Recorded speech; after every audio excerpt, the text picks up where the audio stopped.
यदि चैतन्य महाप्रभु की कृपा हो जाए, मैं कविराज गोस्वामी की भाषा में कहूं, कृष्णदास कविराज गोस्वामी ने बहुत सुंदर कहा, ये सारी बात इस श्लोक में लिखी हुई है। कृपा गुणेरिय सुगृहान्धकूपाद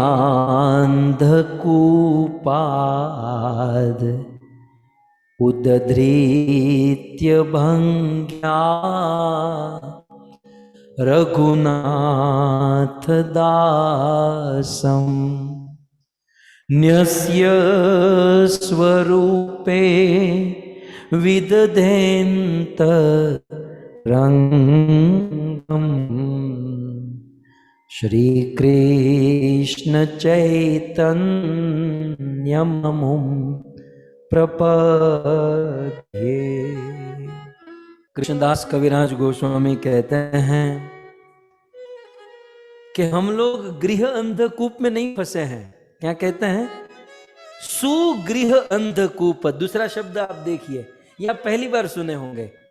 गृह अंधकूप तो बहुत बार सुने हैं, परंतु सुगृह अंधकूप मतलब सु माने बहुत गहरा, बहुत गहरे अंधेरे कुएं में हम सब लोग फंसे हुए हैं। परंतु कृपा गुणेर्य, कृपा रूपी गुण से। अब यहां गुण के दो अर्थ है। गुण का एक अर्थ रस्सी भी होता है।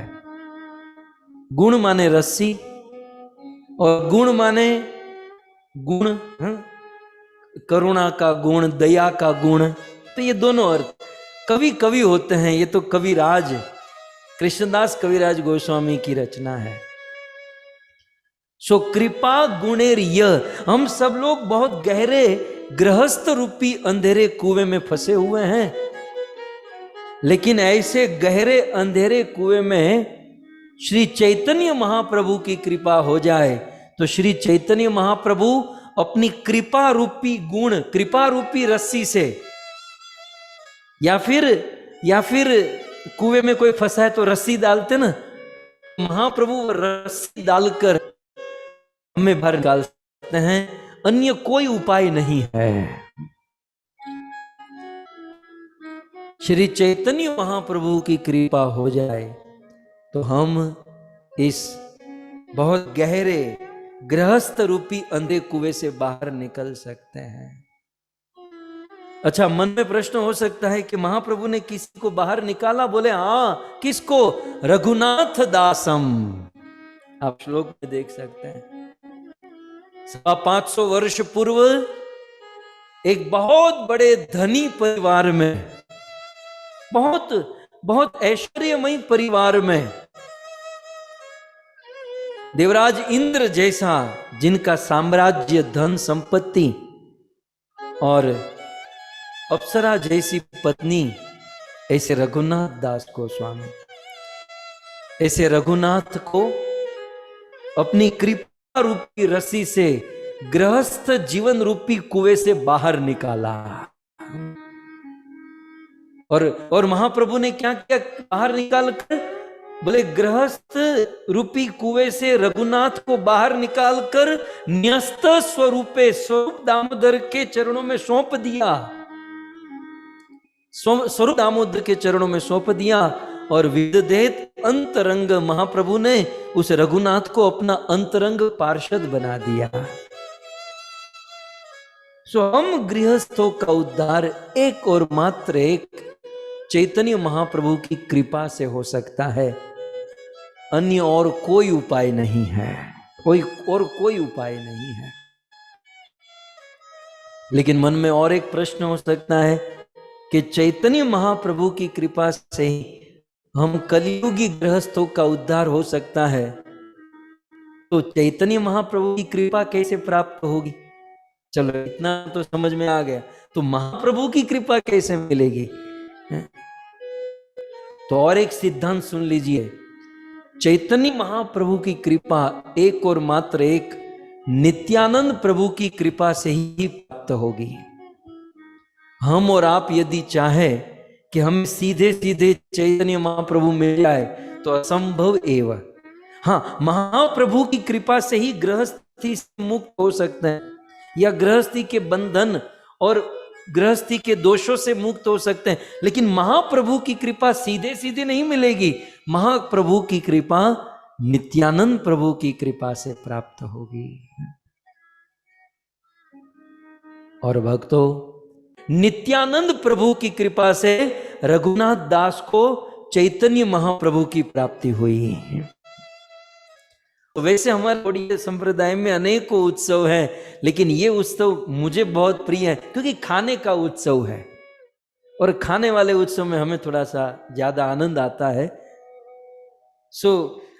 नित्यानंद प्रभु की कृपा से रघुनाथ दास को महाप्रभु की प्राप्ति हुई। तो यहां पर और एक प्रश्न, तो नित्यानंद प्रभु की कृपा कैसे प्राप्त होगी?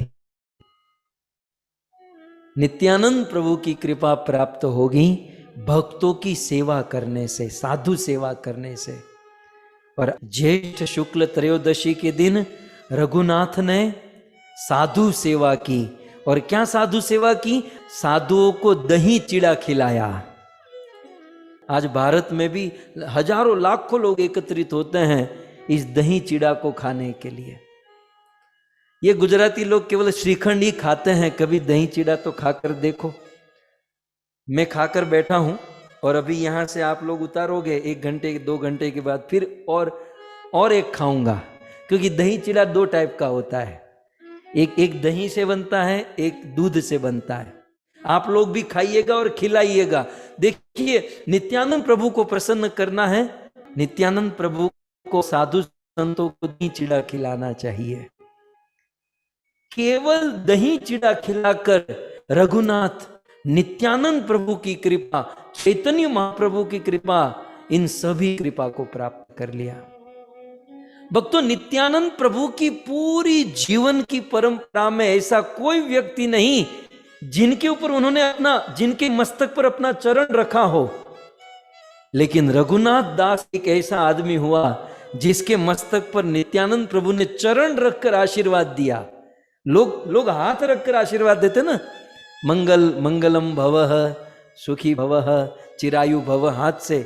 लेकिन नित्यानंद प्रभु ने अपने चरणों से रघुनाथ दास के मस्तक को आशीर्वाद और दही चिड़ा खिलाकर नित्यानंद प्रभु को प्रसन्न किया। और नित्यानंद प्रभु की कृपा से चैतन्य महाप्रभु को प्राप्त कर लिया।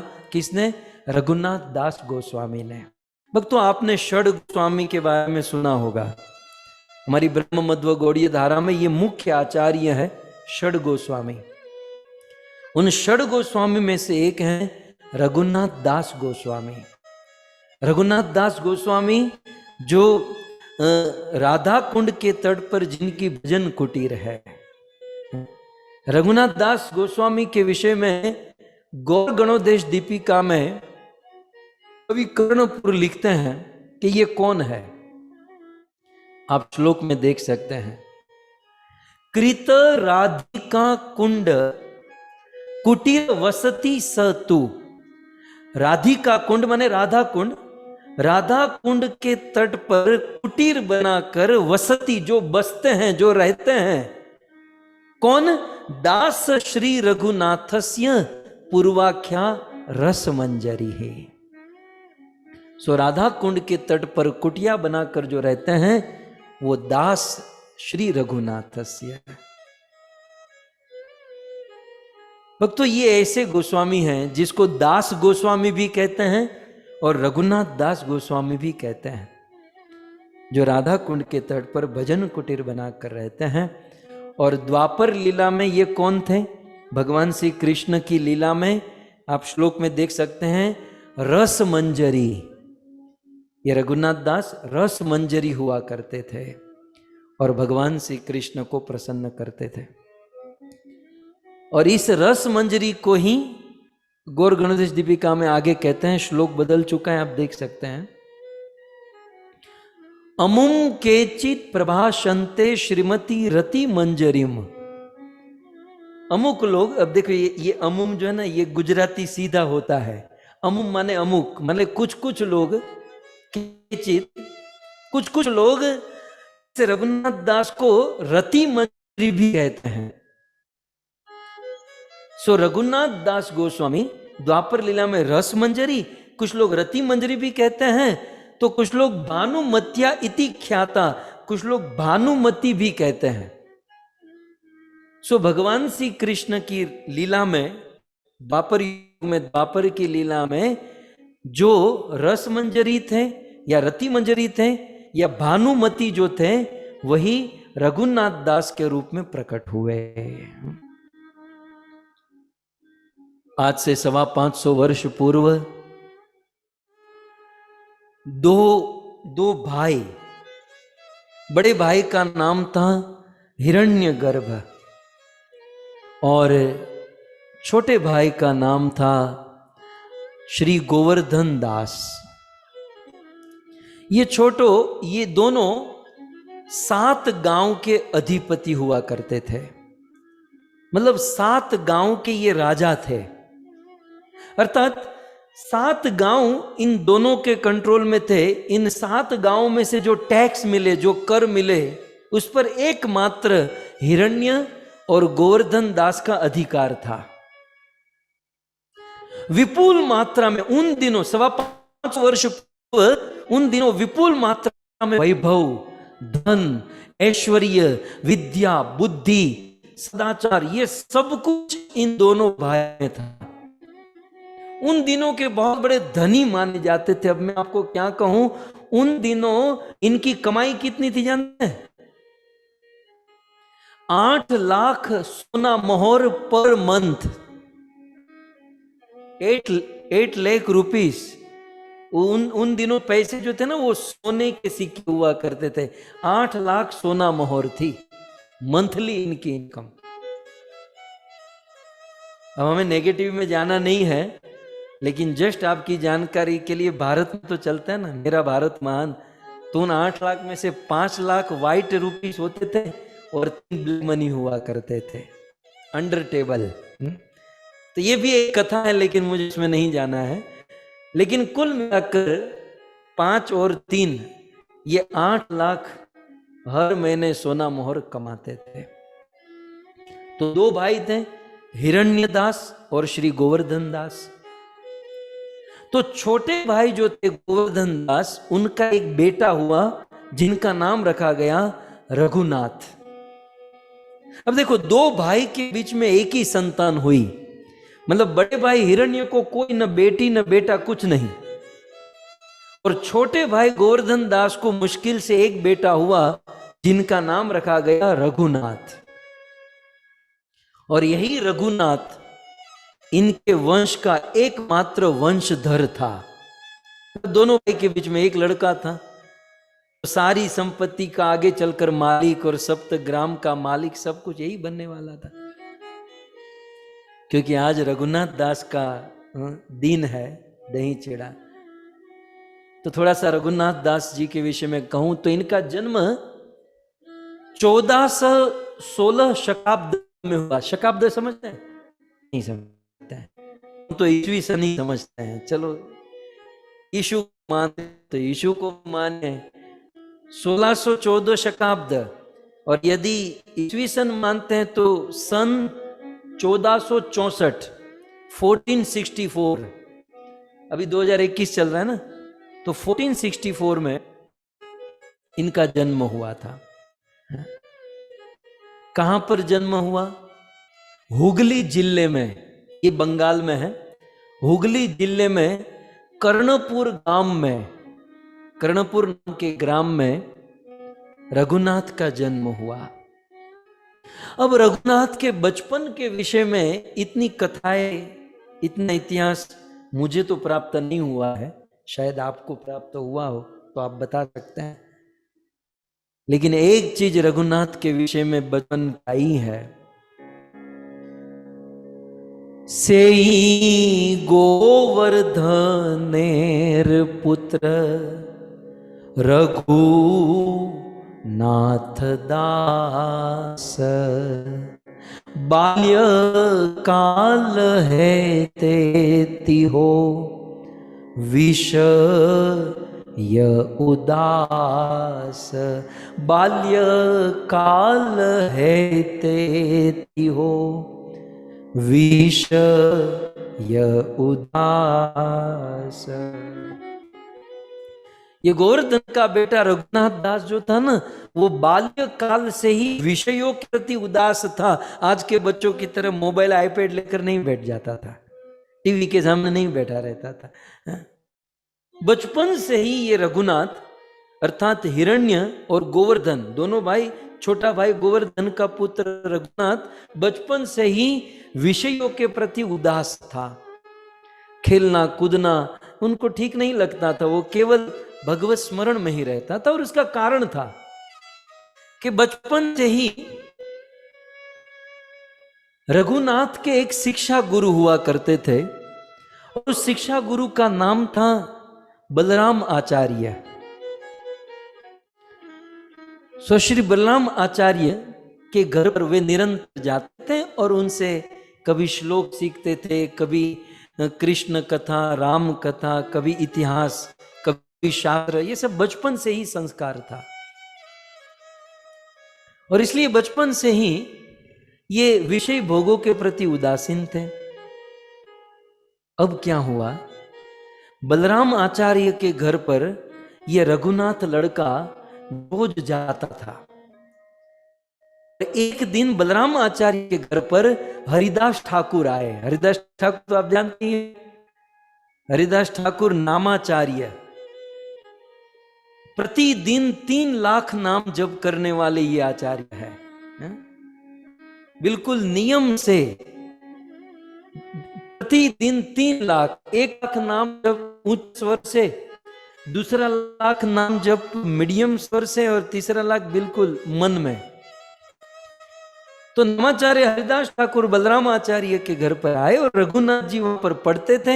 हरिदास ठाकुर को देखकर ये बड़े प्रभावित हुए, इनके जीवन में भी नाम की कृपा हुई, हरि नाम की कृपा हुई और इनका मन भगवान के नाम में लगने लगा। और हरिदास ठाकुर से इन्होंने चैतन्य महाप्रभु के बारे में सुना। उन्होंने चैतन्य महाप्रभु प्रकट हो चुके थे, अपनी लीला कृपा करुणा करने लगे थे, तो महाप्रभु के विषय सुना। फिर तो ये रघुनाथ लड़का कहीं भी जाता है, कोई भी मिलता है तो सभी लोगों से महाप्रभु के बारे में सुनता है। कोई दीनहीन व्यक्ति मिला, वो महाप्रभु के विषय बताता है। कोई दरिद्र मिला, ब्राह्मण मिला, साधु मिला, कोई ज्ञानी मिला, कोई विद्यार्थी मिला, कोई यात्री मिला, कोई याचक मिला, तो सब लोग महाप्रभु की चर्चा करते हैं कि महाप्रभु परम करुणा वदान्याय, लोगों को शुद्ध भक्ति बांटते हैं, शुद्ध भक्ति का प्रचार करते हैं। तो सीधी बात है, जिनके बारे में हम सुनते हैं तो उनको मिलने की इच्छा होती है। ये रघुनाथ, इस लड़के को चैतन्य महाप्रभु से मिलने की इच्छा हो गई। अब बस उनके मन में एक ही आशा थी कि मैं महाप्रभु से कब मिलूंगा, महाप्रभु से कब मिलूंगा। दूसरी ओर श्री चैतन्य महाप्रभु सन्यास लेकर राढ़ देश में घूमकर शांतिपुर में पधारे। मतलब इनके निकट के गांव में, बाजू के गांव में चैतन्य महाप्रभु आए। और चैतन्य महाप्रभु आए, रघुनाथ को पता चला, वे चैतन्य महाप्रभु से मिलने चले गए। महाप्रभु के साथ मिलन हुआ, महाप्रभु के साथ रहे और महाप्रभु से मिलकर तो उनका महाप्रभु के प्रति प्रेम, भक्ति के प्रति उत्साह और बढ़ गया और इनके मन में निरंतर महाप्रभु से मिलने की इच्छा। अब ये घर छोड़कर भागने की ताक में थे कि मैं कब घर छोड़ चला जाऊं। 2-3 बार भागने का प्रयास किए, इनके माता पिता ने पकड़ लिया, इवन इसको बांध दिया रस्सी से, लिटरली रस्सी से बांध दिया कि कहीं जाना नहीं चाहिए। एक दिन पुनः चैतन्य महाप्रभु विचरण करते हुए बाजू के गांव में आए।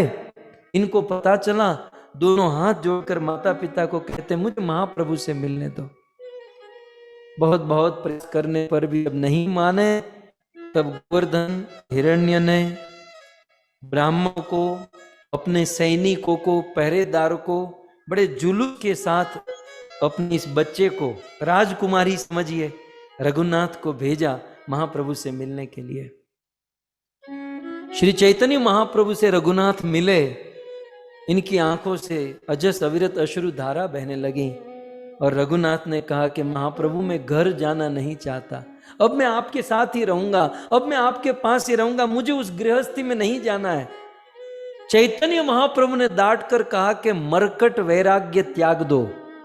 ये तुम जो कहते हो ना घर में नहीं जाऊंगा, घर गृहस्थी में नहीं रहूंगा, ये तुम्हारा मरकट वैराग्य है। वैराग्य बाहर से नहीं, वैराग्य अंदर से होना चाहिए। और रघुनाथ, यदि अंदर से वैराग्य है ना, तो आदमी कहीं भी रहे, किसी भी आश्रम में रहे, उसे कोई परेशानी नहीं हो सकती, उसे कोई प्रॉब्लम नहीं हो सकती। लेकिन वैराग्य अंदर से होना चाहिए। श्रील प्रभुपाद जी इस श्लोक के परपूर में बहुत सुंदर कथा सुनाते, बचपन में हम सब ने सुनी है। एक बार क्या हुआ, एक बंदर किसी सरोवर के किनारे पेड़ पर बैठा था और बंदर को नदी के उस पार जाना था। बंदर तैरना नहीं जानता है और उस पार उनको जाना था। तो उस सरोवर में एक क्रोकोडाइल, एक ग्राह, एक मगरमच्छ था। तो बंदर ने मगरमच्छ को कहा कि मैं तुम्हारे ऊपर बैठ जाऊं, तुम मुझे सरोवर पार करा दोगे? बोले हाँ जी बैठ जाओ, हमारा तो काम ही है। तो बंदर उस मगरमच्छ के ऊपर, उस ग्राह के ऊपर बैठा। पहले तो ग्राह ने प्रेम से बात की और प्रेम से बीच सरोवर में लेकर गया, और जब बीच सरोवर में लेकर गया तब ग्राह जोर जोर से हंसने लगा। बंदर ने कहा भाई साहब हंस क्यों रहे? बोले तुम्हारे मूर्ख हो कोई नहीं है। बोले क्या हुआ? बोले मैं तुम्हें सरोवर पार नहीं कराऊंगा, मैं तुम्हें खा जाऊंगा। मैंने तुमको खाने के लिए मेरे पीठ पर बिठाया है। बंदर ने कहा ठीक है कोई बात नहीं, हमारा जीवन तो परतंत्र है, तुम हमको खा लो, लेकिन एक प्रॉब्लम है। बोले क्या प्रॉब्लम है? बोले मैं तो यहां पर आ गया, लेकिन मेरा कलेजा जो है मैं उस पेड़ पर छोड़ कर आ गया। मैं तो तुम्हारे ऊपर बैठ गया, लेकिन मैंने मेरा कलेजा उस पेड़ पर छोड़कर गलती से भूल कर आ गया। एक काम करो, हम वापस जाते हैं, वो कलेजा मैं ले लूं, फिर तुम खा लेना। ये मगरमच्छ बंदर की बातों में आ गया। और फिर कथा आप सब जानते हैं, वापस गए और बंदर छूट गया। लेकिन प्रभुपाद क्या कहते हैं कि जैसे बंदर ऐसे कहता है कि मैं कलेजा पेड़ पर छोड़कर आ गया, ठीक इसी प्रकार हम भक्तों को चाहिए कि हमारा शरीर चाहे कहीं भी हो, लेकिन हमारा कलेजा भगवान कृष्ण में लगा हो। यदि हमारा कलेजा, हमारा अंतःकरण, हमारा मन कृष्ण में है, तो शरीर कहीं भी हो, इवन मगरमच्छ रूपी काल के मुख में भी क्यों ना हो, हमें कोई चिंता नहीं है, क्योंकि हमारा कलेजा, हमारा हृदय कृष्ण में लगा है। यह है वास्तविक वैराग्य। चैतन्य महाप्रभु कहते हैं कि इस प्रकार से मरकट वैराग्य मत करो, मेरी आज्ञा है तुम घर पर वापस लौट जाओ, और जब उचित समय आएगा तो मैं ही तुम्हें बुला लूंगा। महाप्रभु ने इनको वापस भेज दिया, और ये महाप्रभु के विरह में रोते थे। किसने कहा इनके पिता को कि इनकी शादी करवा दो, शादी हो जाएगी ना तो ये शांत हो जाएगा।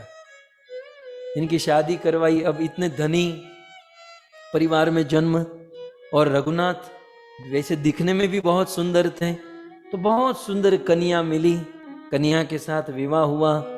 लेकिन शादी का बंधन भी रघुनाथ को बांध नहीं पाया। विवाह के बाद भी बड़े रोते रहते थे। महाप्रभु को मिलने बड़ी कामना, बड़ी इच्छा होती थी। अब देखिए, रघुनाथ को महाप्रभु की कृपा चाहिए।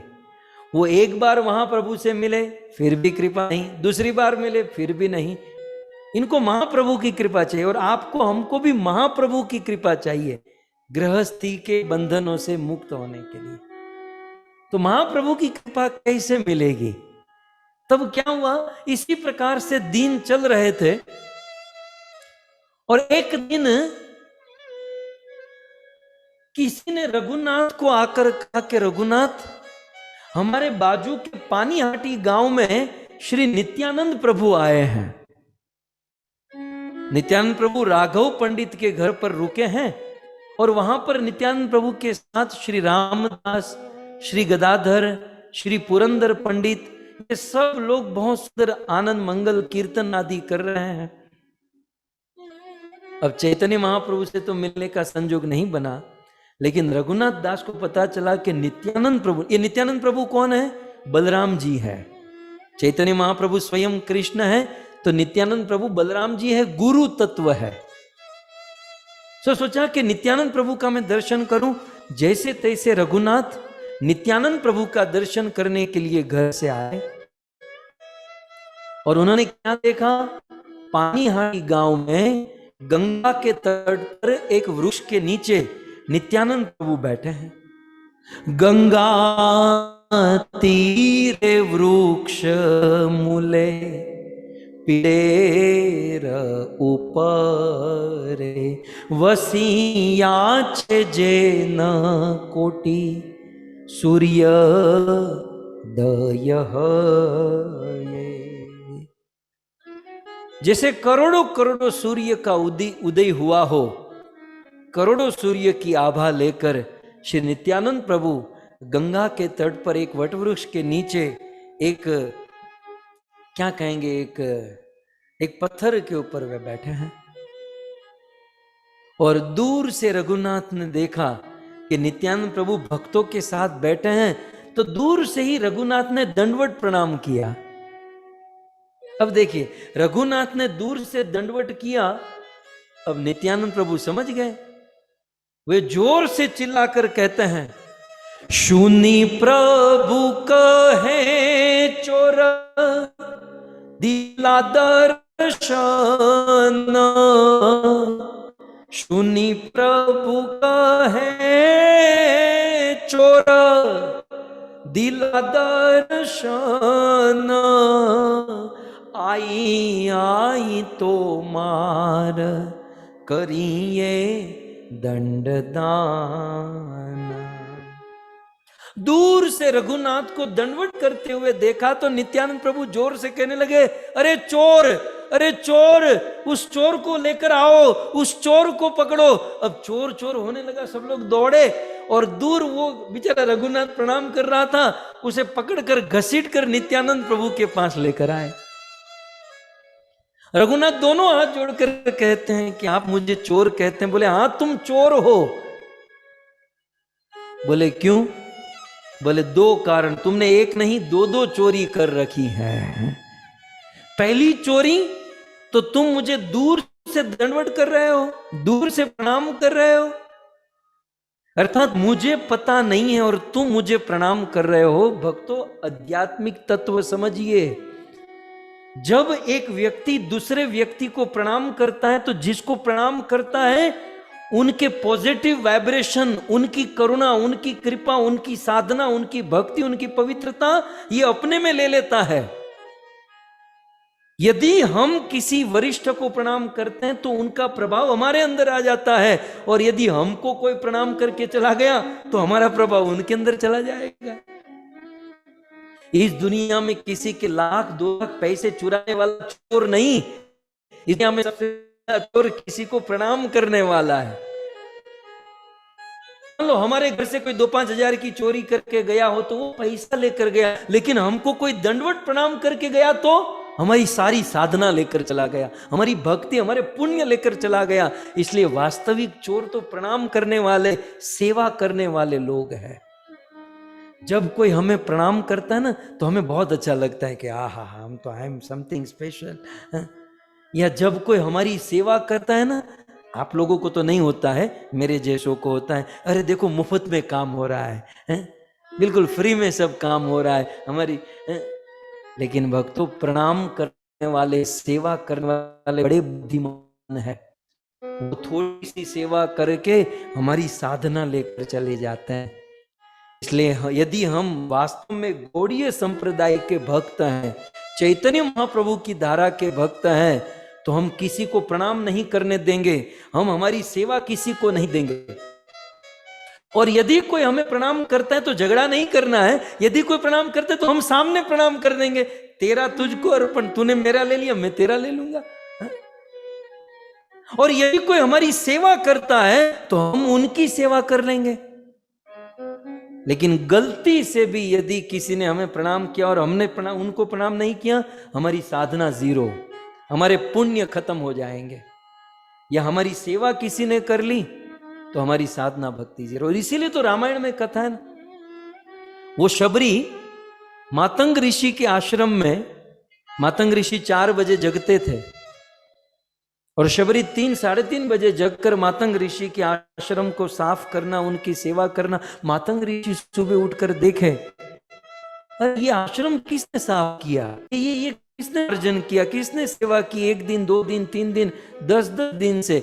मातंग ऋषि ने निर्णय दिया कि जो कोई भी है उसे पकड़ो। हम लोग होते तो कहते मुफ्त में हो रहा ना, चलने दो ना यार, न कोई सैलरी देनी पड़ती है न कोई कुछ, मुफ्त में चल रहा है। लेकिन ऐसा नहीं है, मातंग ऋषि ने कहा जो भी है उनको पढ़ो, क्योंकि हमारी सेवा करने वाला हमारी साधना लूट रहा है, हमारी भक्ति हमारे पुण्य लूट रहा है। इसलिए दूर से प्रणाम किया तो नित्यानंद प्रभु ने कहा चोर, उस चोर को यहां लेकर आओ। इसने कहा कि भाई हम कैसे चोर, बोले तुम हमको प्रणाम कर रहे हो, हमें पता नहीं है, दूर से प्रणाम कर रहे हो। अब देखो, जो नित्यानंद प्रभु, जिस नित्यानंद प्रभु ने जगाई और मदाई को चोर नहीं कहा, जगाई मदाई तो चोर थे ना, सबकी संपत्ति धन आदि चुराते थे। नित्यानंद प्रभु ने जगाई मदाई को चोर नहीं कहा, लेकिन रघुनाथ दास को चोर कहा। क्यों? क्योंकि जगाई मदाई चोरी करते क्या, किसी का धन संपत्ति, रुपया पैसा कपड़ा लता, लेकिन रघुनाथ दास प्रणाम करके साधना की चोरी है, पुण्य की चोरी कर रहा था। सो इस प्रकार से एक और दूसरा कारण चोर कहने का, दूसरा कारण नित्यानंद प्रभु कहते हैं कि चैतन्य महाप्रभु मेरा धन है, महाप्रभु मेरी संपत्ति है, और तुम चैतन्य महाप्रभु को मिलना चाहते हो मुझे पूछे बिना, मतलब नित्यानंद की परमिशन के बिना तुम महाप्रभु को प्राप्त करना चाहते हो, और ऑलरेडी 2 बार कर चुके हो, मतलब 2 बार तो महाप्रभु से ये मिल चुके हैं। तो मुझे पूछे बिना, मेरी परमिशन लिए बिना रघुनाथ तुम 1 नहीं 2 बार महाप्रभु से मिले, और अब भी तुम महाप्रभु को प्राप्त करना चाहते हो। महाप्रभु मेरा धन है, मेरी संपत्ति है, और मुझे पूछे बिना तुम्हें दंड मिलेगा, तुम्हें अवश्य दंड मिलेगा। रघुनाथ जी ने, ये तो प्रेम कलह था भक्त, रघुनाथ जी ने कहा जी भाई आपको जो दंड देना है, चोरी तो हमने की है, आपको जो दंड देना है भुगतने के लिए हम तैयार हैं। तब नित्यानंद प्रभु क्या कहते हैं, स्क्रीन में आप देख सकते हैं। नित्यानंद प्रभु दंड देते हैं, दंड भी बड़ा अद्भुत है। नित्यानंद प्रभु रघुनाथ दास को कहते हैं, दधी चीड़ा भक्षण कराओ मोर जने, दधी चीड़ा भक्षण करावो मोर जने, सुनी रघुनाथ हईल आनंदित मने। नित्यानंद प्रभु ने दंड दिया, बोले तुम्हें दंड मिलेगा। बोले महाराज बताइए क्या दंड है? बोले दधी चीड़ा भक्षण कराओ मोर जन। बोले मेरे जितने भी जन है, ये मेरे जितने भी डिवोटी भक्त साधु संत हैं, उन सबको दही चीड़ा खिलाओ। नित्यानंद प्रभु जानते थे रघुनाथ तो पैसे वाला आदमी है, राजा का बेटा है, हर महीने $8 लाख सोना मोहर कमाता है, इसको क्या कमी है? तो पात्र देखकर सेवा दे दी। बोले भक्तों को दही चीड़ा खिलाओ। रघुनाथ ने कहा सारे डिवोटी को? प्रभु आप अकेले नहीं? बोले मैं अकेला नहीं, सभी भक्तों को खिलाओ। अच्छा, प्रश्न ये होता है कि नित्यानंद प्रभु ने रघुनाथ को इतनी बड़ी सेवा दी कि सबको दही चीड़ा खिलाओ, तो जिसको सेवा मिली उस रघुनाथ को ये बात सुनकर कैसा लगा? तो दूसरी लाइन में कहता है, सुनी रघुनाथ हिल आनंदित मन।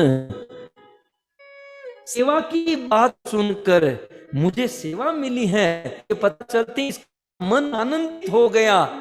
अपने आप को चेक कीजिए। जब रघुनाथ को सेवा मिली तो उनका मन आनंदित हुआ, और जब हमको सेवा मिलती है तो हमारा मन कितना आनंदित होता है ये परमात्मा ही जानता है। बेचारे साधु संत गुरु सन्यासी करुणा करके हमें सेवा देते हैं कि इस बार बुक डिस्ट्रीब्यूशन करो, इस बार इतनी सेवा करो, तो हमें लगता है कि इतना भार हमारे सिर पर आ गया। बाहर से तो हंसते हैं लेकिन अंदर से खुन्नस खाते हैं। लेकिन धन्य है श्री रघुनाथ, इतनी बड़ी सेवा प्राप्त करके भी इनका मन आनंदित हो गया और बड़े सुखी हुए, बड़े प्रसन्न हुए। जब भी कोई साधु कोई संत, मैं अक्सर कहता आया हूं, जब हमें सेवा देते हैं तो हमें घर पर उत्सव मनाना चाहिए, क्योंकि वही साधु संत हमें सेवा देते हैं जो हमें अपना मानते हैं। राह चलते आदमी को थोड़ी ना कोई कहेगा कि तुम कुछ करो। आप अपने पड़ोसी के बच्चे को कहोगे मेरे लिए पानी लेकर आओ? नहीं, आप अपने बेटे को कहोगे क्योंकि उसे अपना मानते हो।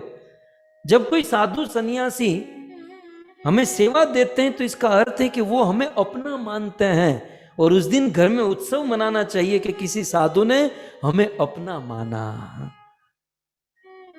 तो रघुनाथ सबको दधी चिड़ा खिलाओ, और यह सुनकर रघुनाथ का मन बड़ा आनंदित हो गया। और फिर तो 2 प्रकार के दही चिड़ा बनाए। मैं आपको सिखा देता हूं, बनाइएगा, भगवान को खिलाइएगा। नॉर्मल रेसिपी बताई देता हूं। 2 प्रकार के दही चिड़ा होते हैं, एक दही से बनते हैं, एक दूध से बनते हैं। तो दही के अंदर चिवड़ा डालना है। चिवड़ा माने क्या कहेंगे उसको?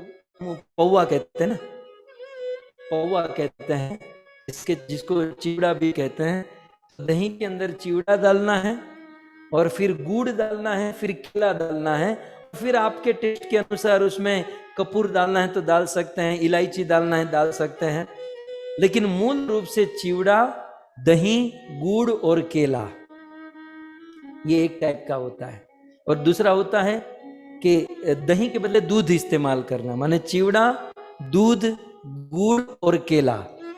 और फिर आपको टॉपिंग जो भी करना है वो हम आप पर छोड़ते हैं, आप अपने ठाकुर जी को जैसा क्या, लेकिन ये मूल रेसिपी है। तो बहुत सुंदर 2 प्रकार के दही चिड़ा बने, और सारे भक्तों को भाव से, अब इसके पास तो धन की कमी थी नहीं, सबको बड़े भाव से प्रेम से खिलाया।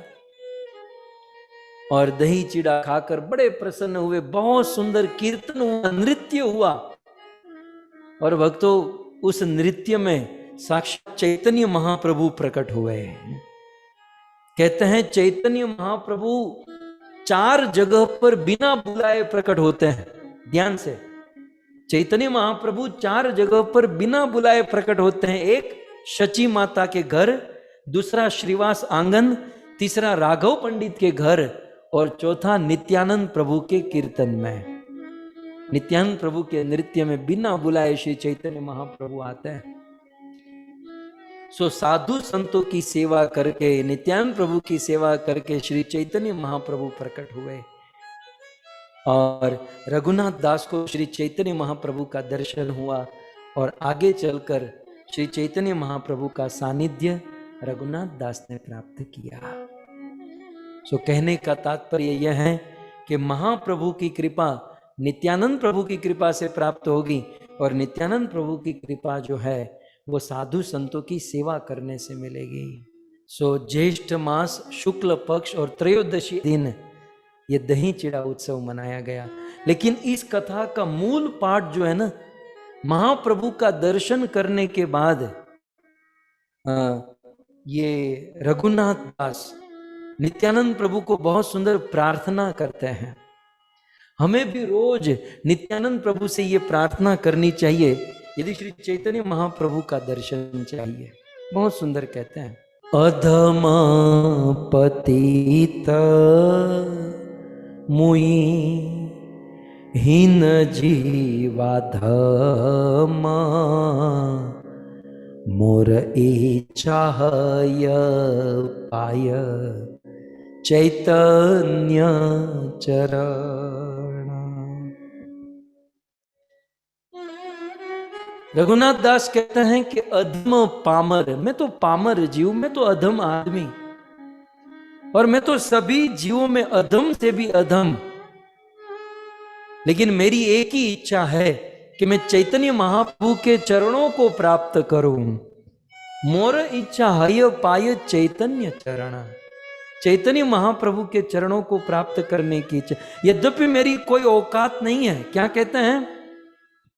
वामन हैया जैन चांद दरिवारे चाय, अनेक यतन केनु जाइते सिद्धनाय। जैसे कोई बामन, बामन माने बौना, माने हाइट में छोटा, कद में छोटा, जैसे कद में कोई छोटा है और वो चांद को पकड़ना चाहे, बौना आदमी जैसे चांद को पकड़ना चाहे, वैसे ही चैतन्य महाप्रभु को प्राप्त करने का मनोरथ मेरा कुछ वैसा ही है जैसे बौना आदमी चांद को पकड़ने की इच्छा करे। लेकिन है नित्यानंद प्रभु, तोमार कृपार बिने के हो चैतन्य न पाय, तुम कृपा के ले तारे अध में हो पाय। हे नित्यानंद प्रभु, आपकी कृपा के बिना श्री चैतन्य चरण को, चैतन्य महाप्रभु को प्राप्त नहीं किया जा सकता। इसलिए अब मेरी एक ही कामना है। क्या कामना है? मोर शीर पद धरी करह प्रसाद, निर्विघ्न चैतन्य पाय कर आशीर्वाद। सुनिहासी प्रभु कहे सब भक्त गणे, इहार विषय सुख इंद्र सुख समय। क्या कहते हैं? रघुनाथ कहते हैं, मोर शीरे पद धरी ग्रह प्रसाद। हे नित्यानंद प्रभु, आप मेरे शीर पर अपना चरण रखिए, अपना प्रसाद, अपना आशीर्वाद दीजिए, जिससे मैं निर्विघ्न रूप से महाप्रभु को प्राप्त कर सकूं। इतना सुनकर नित्यानंद प्रभु जोर जोर से हंसने लगे। नित्यानंद प्रभु हंसकर अपने भक्तों को कहने लगे, देखो इस लड़के को तो देखो, इस रघुनाथ को देखो, क्या इहार विषय सुख इंद्र सुख समय, इस रघुनाथ के पास क्या नहीं है। देवराज इंद्र के पास जो सुख है वो सुख इस लड़के के घर पर है। इंद्र के पास जितना ऐश्वर्य नहीं उतना ऐश्वर्य इस लड़के के पास है। लेकिन इस लड़के को कृष्ण चरण कमलों ने मुग्ध कर दिया। कृष्ण के चरण कमलों की गंध ने पागल बना दिया। अब तो इस लड़के को ब्रह्मा लोक आदि सुख तारे नहीं भाए। जिसको कृष्ण चरण का रस प्राप्त हो गया है, उसे ब्रह्म लोक का भी सुख अच्छा नहीं लगता है। ये भगवान कृष्ण के कथा, कृष्ण की भक्ति की महिमा है। और फिर अंत में कहते हैं, तबे रघुनाथे प्रभु निकट बुलाइला। रघुनाथ बेटा यहाँ आओ, यहाँ आओ। नित्यानंद प्रभु ने निकट बुलाया और तार माथे पद धरी कही ते लागिला। बलराम साक्षात गुरु तत्व, बलराम तत्व ने, श्री बलराम जी ने रघुनाथ जी के मस्तक पर अपने दोनों चरण कमल रख दिए। हाथों से आशीर्वाद नहीं, तार माथे पद धरी, अपने चरण धरकर उनको आशीर्वाद दिया। और अकेले नहीं, सारे भक्तों को कहा कि इस लड़के को, इस रघुनाथ को आशीर्वाद दो। और फिर सब भक्त गणे तारे आशीर्वाद कराइल। सभी भक्त आए और रघुनाथ को आशीर्वाद दिया। कि रघुनाथ तुम्हारी सारी इच्छा पूर्ण होगी, सारी मनोकामना पूर्ण होगी। तास भार चरण रघुनाथ वंदिल। और रघुनाथ ने सबके चरणों में प्रणाम किया। रघुनाथ ने ऐसा नहीं सोचा कि भाई नित्यानंद प्रभु के चरण मिल गए, अब ये चिल्लर का क्या करना, छोटे मोटे भक्तों को क्यों प्रणाम। रघुनाथ रघुनाथ है। नित्यानंद प्रभु का चरण मिलने के बाद भी उन्होंने सबको प्रणाम किया।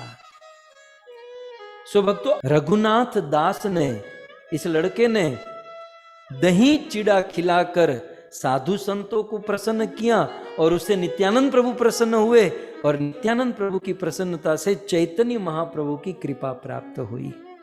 हमारे गौड़ीय धारा में, हमारे इस्कॉन में दही चिड़ा फेस्टिवल, दही चिड़ा उत्सव मनाया जाता है। तो हमने भी वाणी से इस उत्सव को मनाया। अब आप अपने अपने घर पर दही चिड़ा बनाकर नित्यानंद प्रभु को खिलाइएगा, भक्तों को खिलाइएगा और महाप्रभु की कृपा को प्राप्त कीजिएगा।